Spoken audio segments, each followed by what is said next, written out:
Fate of the Norns Ragnarok. This is a world that is set in the 10th century of the Viking Age and during the Viking apocalypse, Ragnarok. It's too late to stop it. You're eyeballs deep. It doesn't blow over in one afternoon. There's 4 ages of Ragnarok. It uses runes instead of dice for all mechanics. And the runes are color-coded.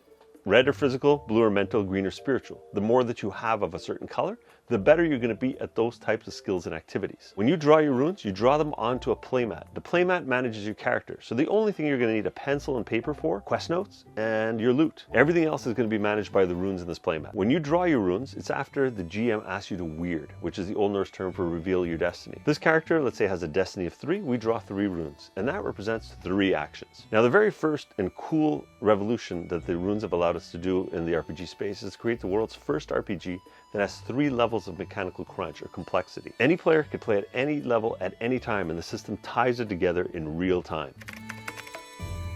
Short example of this, if let's say you're sitting in a tavern and an assassin walks up to your table looking to shank you, what you could do is start playing at the lowest level of crunch by simply explaining what your character does.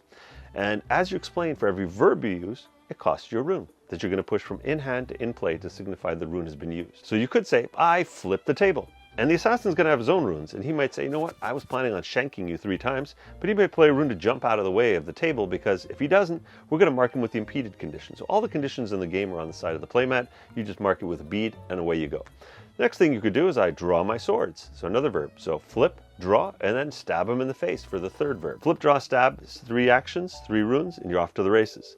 Now, the very first thing you're going to do is you're going to apply your damage factor to the assassin, and the assassin's going to take their protection factor and subtract it from the damage that you're dealing. If there's any damage left over, the player or the assassin could play runes to further parry or dodge, or they could say, you know what, I'm going to keep these runes to do something nasty to you on my turn.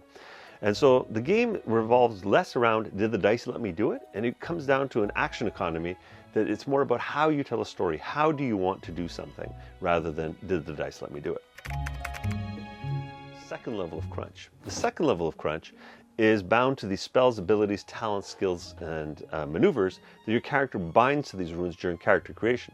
So by playing this rune, this character is going to do a Field of Quagmires. If they play this rune, they're going to do a Forest Gaze, and if they cast this one, it's going to be a Geyser of Living Water. So you can tell this druid here is pretty much spell heavy. Now you can mix and match these levels of crunch. You could say I run up to somebody and then I cast Field of Quagmires. Now let's move to the 3rd level of crunch. The 3rd level of crunch is combining runes together in a rune chain to change the way a power works. So let's say that assassin was there with 4 of his buddies. You're outnumbered 5 to 1. So what are you going to do? Well, you might end up saying, you know what, I'm going to do a Field of Quagmires, and I'm going to put a maintain meta tag on this, which means when you rotate these runes, this is the power, and these rotated runes are your meta tags. And this is maintaining and amplifying it. So it'll actually deal more damage, more area. It'll go off every single turn for you. So instead of hit points where you're just, constantly erasing and writing on your character sheet till you have a hole in it, in this case, you've got a customized bag of runes, which is your life total. And every single time you take damage, you're going to take a rune at random out of your bag, and it's going to move down one of these 3 tracks. So you see there's a white track, a gray track, or a black track.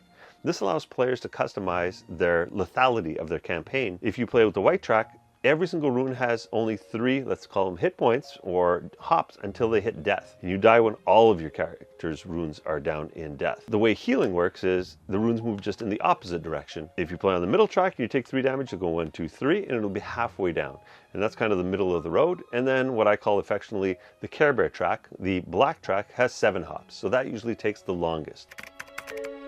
We don't have raised dead, resurrection, or reincarnation because they weren't part of the myths. And so when your character dies, it's a dangerous world, Ragnarok. There will be a time when you're going to sit quietly at the table and all of the other players are going to raise their drinking horns and recount your character's epic deeds. And so for every single epic deed, your character gets to draw a rune. At the end, when you've drawn, let's say, 3 runes, the GM's going to reach into their own rune bag, pull out 1 rune, and if that symbol matches any of the runes that you played, you hear the songs of the Valkyries as they descend, pick up your character, and bring them up to the heavens. And you, as a player, level up. So there's character level and there's player level. And players all start at player level 0.